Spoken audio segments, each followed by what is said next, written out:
Kui 1919. aasta veebruari lõpus on suurem osa Eesti territooriumist Eesti rahvaväe käes, siis sellega sõda veel ei lõpe.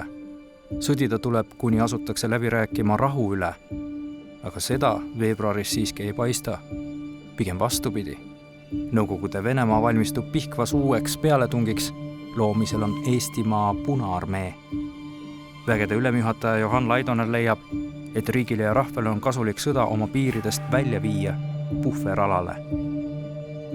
Selline on maa-ala, kus vabadussõda 13 kuu jooksul peetakse. Kirdes kannavad 1919. aasta maist põhilist raskust Vene valged. See on Põhjakorpus, mis tulevikus nimetatakse loodearmeeks. Sellel on oma huvi Petrogradi vallutamisega. Väe suurendamiseks mobiliseeritakse sõjatandriks jäänud Ingerimaal kohalikke.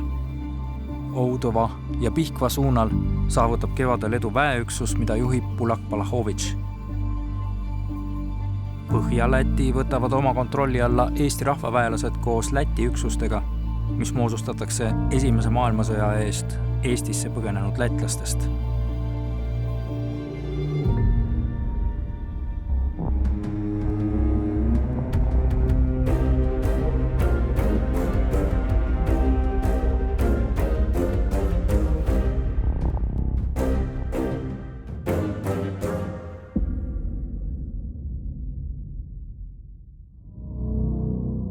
Iseseisvusmanifestis kuulutatud põhimõtted tegelikult leidsid ka peegeldust ülemjuhataja tegevuses.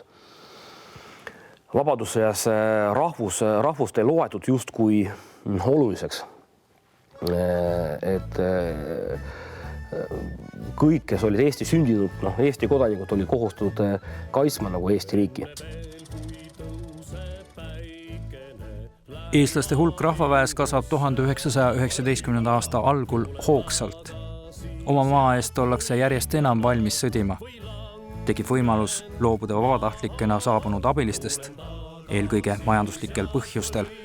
Kui veebruaris läheb sõda päevas maksma 1 000 000 marka, siis suvel on inflatsioon kergitanud sõjapäeva hinna 5 miljonile margale. Suureks kuluallikaks on Soome vabatahtlikud, kes nõuavad töötasu Soome markades. Soomelt saadud 20 miljonist kulub 16 vabatahtlike palgaks. Suurem osa soomlasi saadetakse kevade jooksul koju. Rootsi vabatahtlike üksusest, mis saabub veebruaris, on rohkem häda kui kasu. Pea likvideeritakse seegi, sest sagedamini kui rindel kohtab rootslasi Tallinnas trahteris Kuldlõvi. Muidugi on üksikuid erandeid.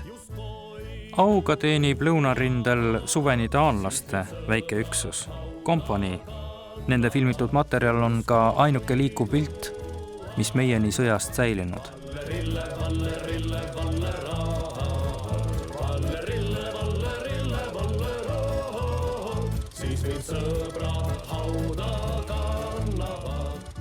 Eestlastel on vaja maailmale väga piltidega näidata, et noor riik näeb välja ja on nagu iga teine Euroopas. On oluline luua endast kuvand.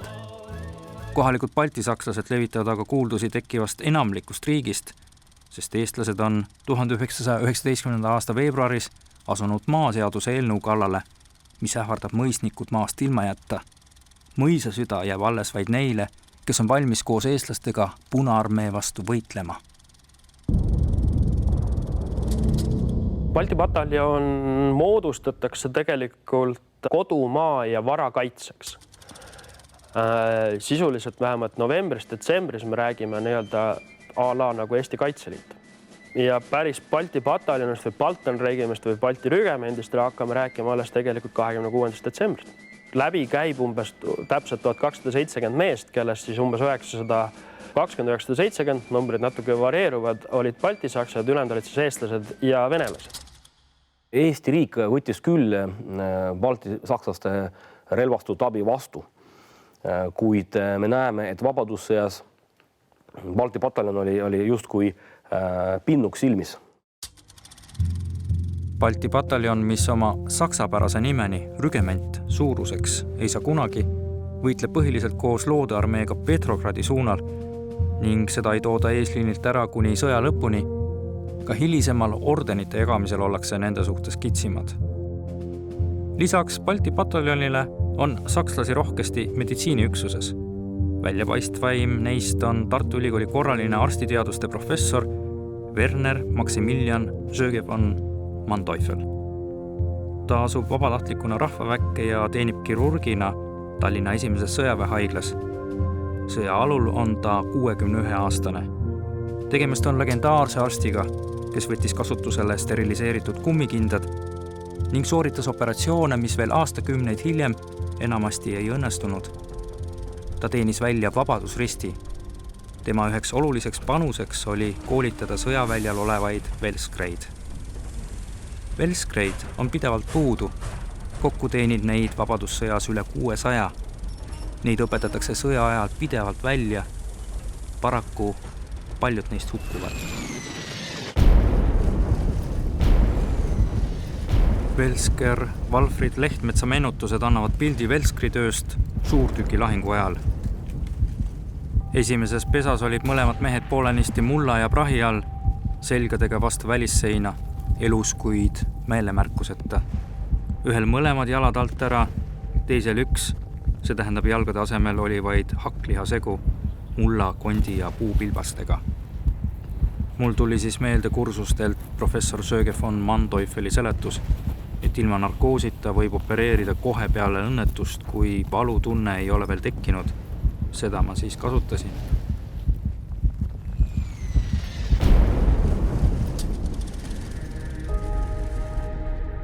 Vabadussõjas osales 212 arsti ja 42 abiarsti. Neist üle poolte olid õppinud Tartu Ülikoolis, mille tase oli väga kõrge. Haavadesse suremise protsent haiglas 2% on võrreldav meditsiinimaailma liidri Saksamaa omaga esimese maailmasõja ajal. Haavatu, kes haiglasse jõudis, jäi suure tõenäosusega ellu. Samas surdi sõjaväljal saadud külmetushaigustesse ning nakkushaigustesse ning mida kaugemale jõuti oma kodumaast, seda enam ähvardas veel üks tüüpiline võitleja haigus.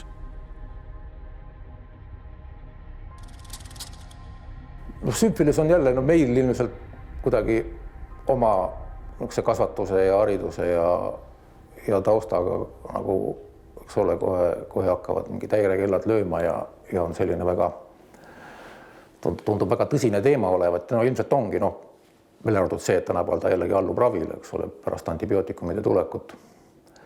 Mina olen lugenud mingeid aruandeid, mis, eks ole, see Eesti Vabaduse sõda tervishoiuline osa, mis 1921 ilmus.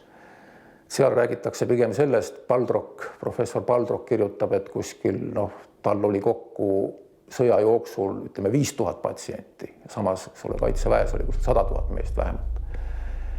Et see number nagu väga košmaarne ei ole, aga samas need olid need, kes nagu arsti juurde sattusid.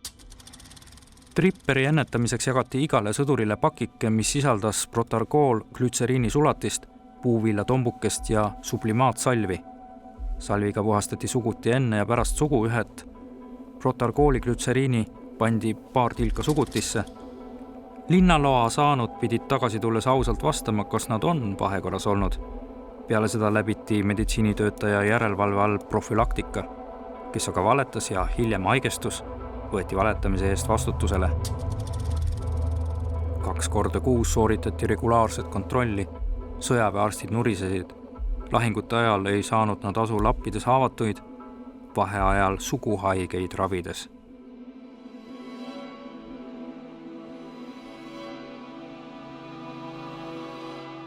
Kuid mida kaugemale jõuavad mehed sõjateel, seda keerukamaks läheb sõjaväljal sõdimist toetava elu korraldamine tagalas.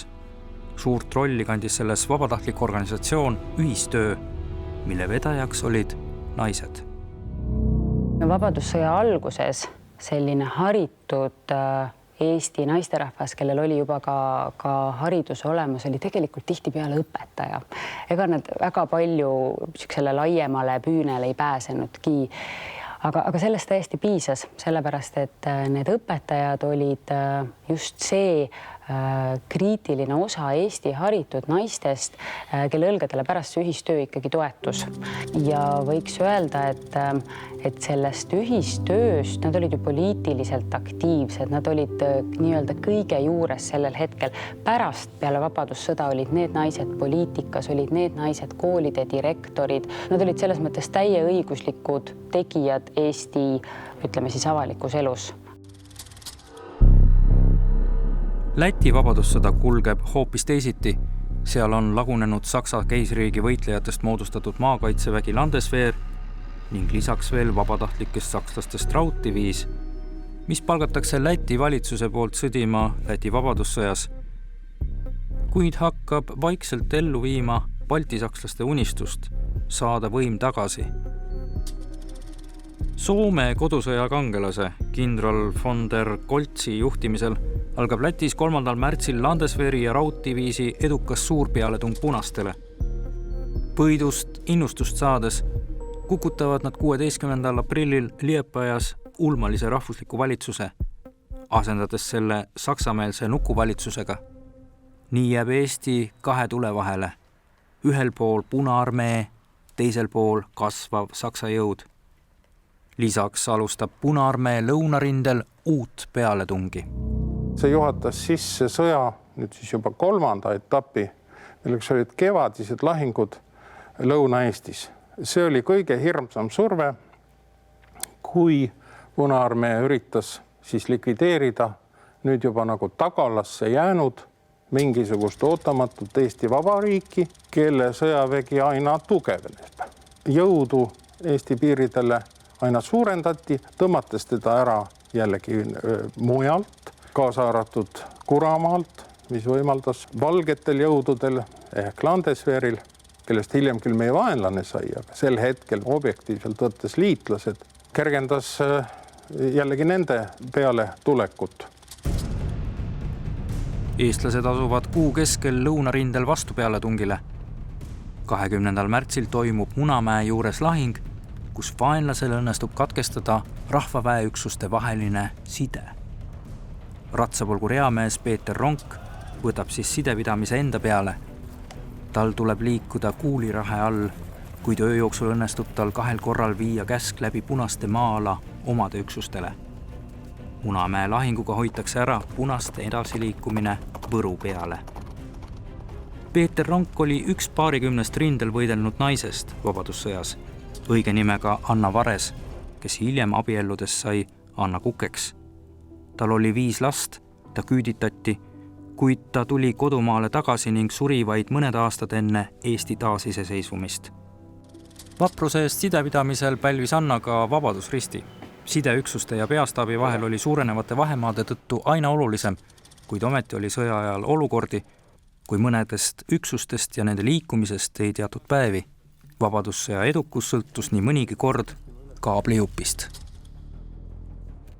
Et ka järgneva 100 aasta jooksul tänapäevani sõjaväed, kui neil on võimalik valida, kas kasutada raadiosidet või kaabelsidet, valivad tavaliselt kaabli. Sellepärast, et seda, mis liigub kaablis, on märksa keerulisem vaenlastel vahelt võtta. Raadiosidet tuleb alati krüpteerida, see võtab aega, on keerulisem ja nii, et kaabel oli toona tõesti ka vabadussõjas üks peamiseid sõjaväe operatiivjuhtimise vahendeid. Ja positsioon 2 kuuldel. Vabadussõjas siis liikus ülemjuhataja staabi ja diviiside staapide vahel info mööda kaableid. Telegraafid siis olid kasutusel juus telegraafimasinad, mis olid siis varustatud sellise kirjutusmasina klaviatuuriga. Ühelt poolt toksiti tekst sisse ja teiselt poolt tuli siis lindi peale ta juba ka tähtedega tekstina. Allapoole diviisidest siis kuni väeosadeni, polkudeni kasutati samuti telegraafi, aga juba morseaparaate. Seal on siis morsevõti, mida ma olen paljud filmidest näinud, piip, piip, piip, piip, piip, piip, piip. Ja nendest staapidest allapoole siis peamiselt virgats side. Sidepidamiseks vajatakse oma keelt ja korda. Raport peab jõudma alt üles ja käsk ülevalt alla. Märtsikuised lahingud Võru eest kestavad mitu päeva. Laidoner sõltub ülemjuhatajana otsuseid tehes rindelt tulevatest raportitest. Säilinud dokumendis on näha, kuidas Laidoneri abi Soots tuletab ülemjuhataja käsul kapten Multile meelde, et kindralstaap ootab 2 korda päevas teateid vaenlase üle. paraku tuleb tal seda teha veel mitmeid kordi erinevatele ülemustele. Vahel on süüdi mehed, vahel olud. Kuna Eestis vabadussõda oli selline sõda, mis tekkis nullist, kus mingi keskset planeerimine ju kõik tekkis nullist nii-öelda, siis on väga raske kujutada, et olid mingid sõjaplaanid või kavad üleüldse, et kindlasti seda improviseerimist oli kujutlematult isegi rohkem. Rahvavägi tegutseb nüüd aladel, mis Eestiga liidetud olnud napi aasta. Saksa okupatsioon 1918. aastal traageldab esmakordselt ajaloos Eesti külge Setomaa, maa, mis tänapäeval jaguneb ikkagi 2 riigi vahel. 1919. aasta veebruarist sõja lõpuni areneb just siin kõige suurem sõjategevus. Edasi-tagasi liiguvad punased ja valged, rahvaväelased ja lihtsalt marodöörid.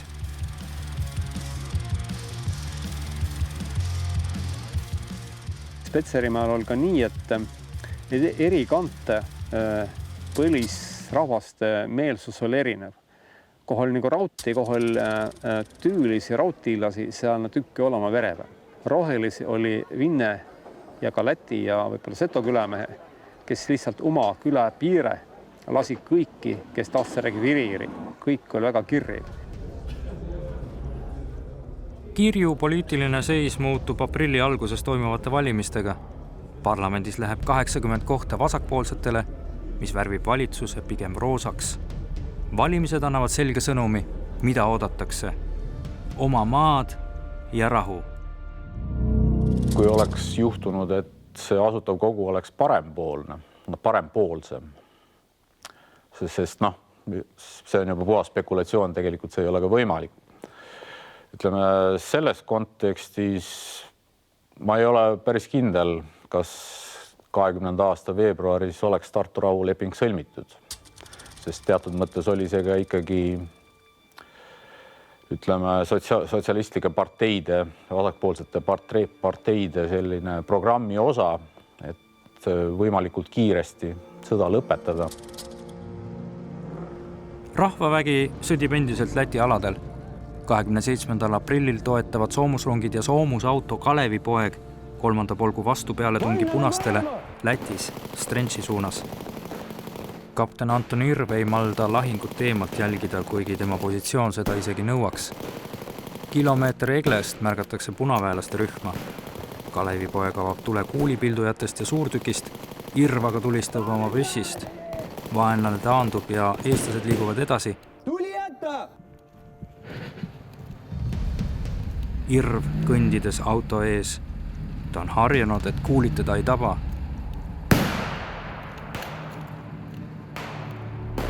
Nii suur ei ükski häda ole, kui hirm ta ees.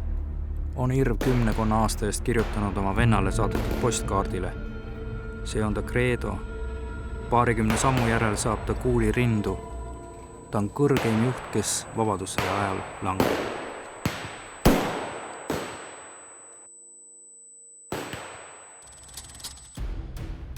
–13. mail asuvad Eesti väed pealetungile Pihkva suunas. See linn langeb kiiresti 25. mail, sest Eesti punase kütidiviisi ülem Ritt ja mõned teised punakomanderid on Eesti poolele üle tulnud. See on suurimaid võite Nõukogude Venemaa vastasel rindel. Pihkva antakse Bulak-Balahovitši vägedele üle, et keskenduda ise Lätis toimuvale. Eesti 2. ja 3. diviisi üksused koos Põhja-Läti brigaadiga vallutavad mais Põhja-Lätis linna järel. Ratsaüksused liiguvad Eesti piirist 200 kilomeetri kaugusel asuva Jekavpilsini hämmastaval kiirusel. Eesti sõjavägede ülemjuhatus kehtestab Saksa üksuste ja rahvaväe vahele kontrolljoone. Me seisame ametliku Niedra valitsuse või faktiliselt Landesveri kontrollitava ala ja eestlaste kontrollitava ala piiril. Sellel piiril on Amata jõe sild. Landesver hakkas tegema ettevalmistusi Võnnu ründamiseks. 3. juunil määras Johan Laidoner selle joone, kust maalt ei tohiks enam Landesver põhja poole liikuda. Ja kui 3. diviisi ülem kindral Põder küsis, et kas on siis luba neid Landesveri võitlejaid, kes tulevad üle selle joone, lugeda vaenlasteks, siis Laidoner vastas, et mitte ei ole luba lugeda neid vaenlasteks, vaid on käsk lugeda neid vaenlasteks.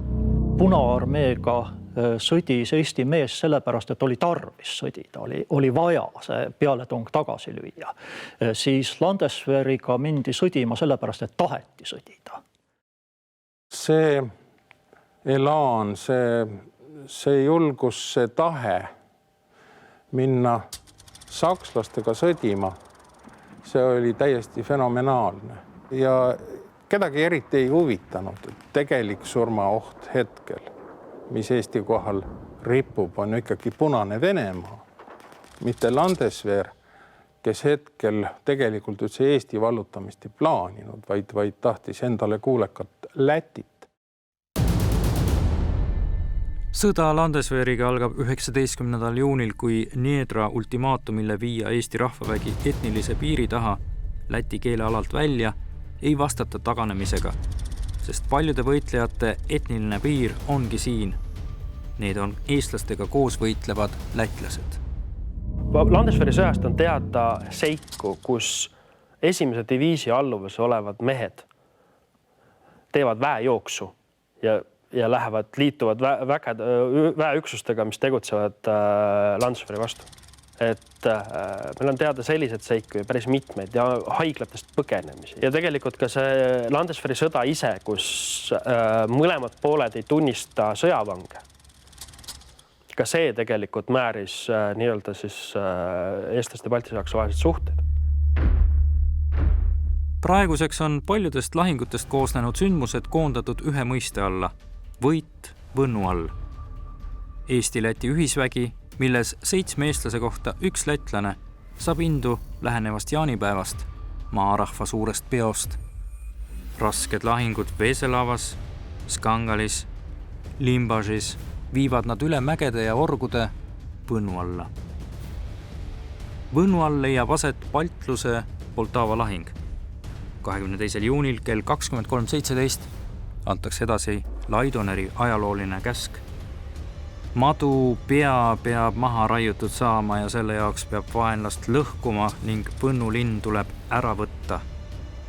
23. juuni varahommikul alustavad soomusrongide dessantosad pealetungi Võnnu ehk läti keeles Seesise linnale ja vallutavad selle kell 7.30.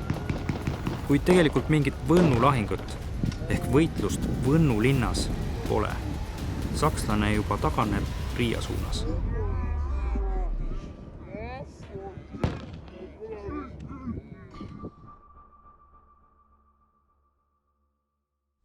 Rahvavägi asub vaenlast jälitama, pole aega voorivankreidki järele oodata. Jugla järvede liinil jäädakse pärast ägedaid lahinguid ehmunud liitlaste nõudel pidama. Eesti väed ootavad Riia väravatel võitu tähistavat sissemarssi ja laevastik on tunginud Taugava suudmesse ja valmis vallutama Riiat. Hirmus Landesver ja rauddiviis on võidukalt puruks löödud või mõned ka vangi võetud. Kuid liitlased sunnivad Eesti väejuhatust sakslastega vaherahu sõlmima. Ulmanis saabub Riiga ja tervitab rahvast paraadiga, aga eestlased ootavad ikka veel järvede joonel. Neid võidumarsile ei paluta. Kardetakse, et see rikub tulevikus 2 riigi suhteid, kuna õhus on oht, et eestlased võivad linnas hakata rüüstama. Kuid paraadist ilmajätmise mõju osutub tugevamaks. Võitnud, kuid paljasjalgsed sõdurid tõmbuvad au tundmata kontrolljoone taha ja tegutsevad nüüd võõrastena võõraks jäänud maal.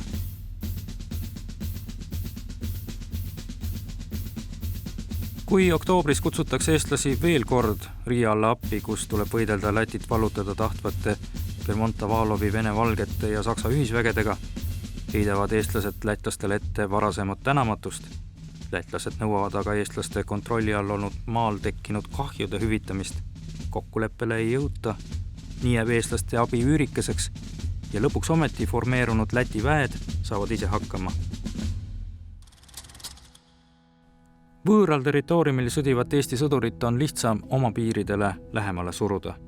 Kui augusti lõpus tekib oht, et Pihkva all jäädakse kotti, viiakse rahvavägi suve jooksul kindlustatud positsioonidele. algab sõja uus etapp, kaevikusõda.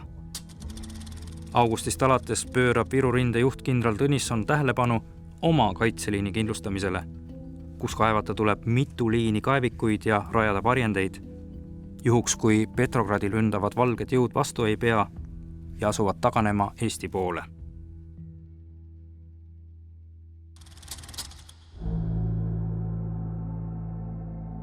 ...1919. aasta sügisel teevad Vene valged veel meeleheitlikke katseid saavutada Venemaal võim, kuid 2 kodusõja aastaga on seis pöördeliselt muutunud.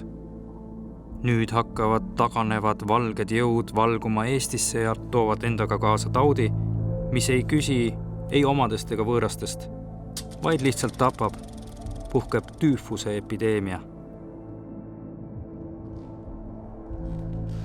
Viru rinde juht Aleksander Tõnisson kirjeldab, kuidas ta läks Narva Kalevivabriku rajoonis asuvasse Loodearmee diviisi staapi, mis asus ilusas härraste majas, aga mööda treppe voolasid inimeste väljaheited, mustus ulatus pahkluudeni. Tüüfuse haiget vaevab nii kõhulahtisus kui oksendamine, apaatsus ja kõrge palavik, kuid selle tõkestamise ainsaks võimaluseks on hügieen, mis 100 aasta eest ei olnud nii enesest mõistetav kui täna.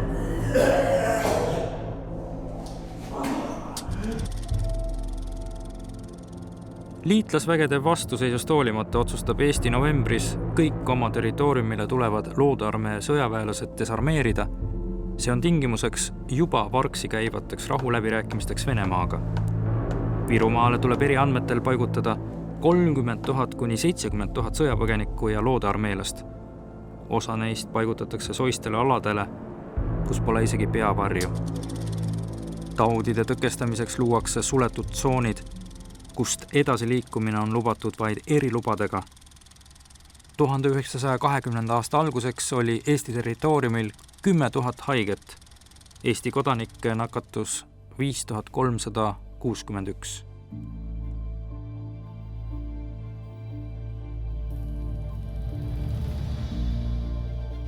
Ametlikud rahuläbirääkimised algavad 5. detsembril 1919 ja Eesti poole juhiks saab ootuspäraselt Eestit mitmel korral esindanud Jaan Poska. Rahuläbirääkimistel on mitu katkestust, vastane pakub esmalt piiri, kus püüti Eesti küljest lõigata nii põlevkivialad kui Setomaa. Sõjaväe esindaja Soots pressib Eesti pakkumist alale, kus Eestil oleks vaenlast lihtsam kontrollida. 16. detsembril läbirääkimised üldse katkevad. Vene poole juht Krassin lahkub, läbirääkima asutakse asendama jäänud Joffega, kellega Poska maitseb privaatselt Prantsusmaalt soetatud kunagised saari ebaseadusliku abikaasa varade hulgast soetatud konjakit. Asi edeneb. Jõuludeks jääb oodatud vaherahu sõlmimata, kuid hakkab kehtima 3. jaanuaril. Tartu rahu sõlmitakse 2. veebruaril 1920. See on Eesti riigi tõeliseks sünnitunnistuseks. Jaan Poska kõne Asutavas Kogus 10. veebruaril 1920. Ta ütleb, maitskem küll rahu, aga hoidkem alal ja kasvatagem oma sõjalist jõudu. Vabadussõja lugu on aktuaalne ka nüüd. Poska sureb varsti pärast Tartu rahu sõlmimist, kui ta maetakse, helisevad kõik Tallinna kirikute kellad 2 tundi.